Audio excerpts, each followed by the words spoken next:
we're going back to Indiana. Okay. Doug Landis, you're up. Hey, Coach, thank you very much for sharing this. What I'm intrigued by is you talking about the second half of your career as leaders who develop leaders and communicating the value of self development, of self leadership first. What did you discover about yourself? What would you say was the thing that made the difference for you yourself? And then how do you communicate the value of that experience to other leaders that don't quite see it for themselves, but see leadership more as how they change other people? Right. So, I mean, you said it, but I'm going to reaffirm is that, I think the most successful people, first of all, are effectively leading themselves. And that's something I did much better. In the second half of my career, I became a much calmer coach on the sidelines. I think one of the things I realized is I was putting so much pressure on myself that I was putting a lot of pressure on our teams in these close games.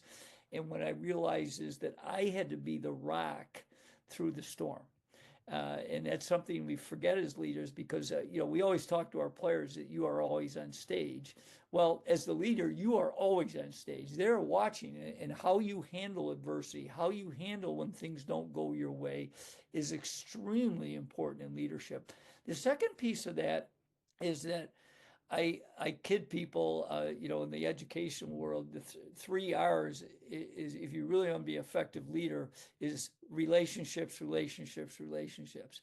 And when I really started to focus on how to build culture day in and day out, in building relationships and empowering my team to develop them as leaders, it just exploded our program. Because the players felt like they had, because one thing. I think when you have something that's successful, has two important things.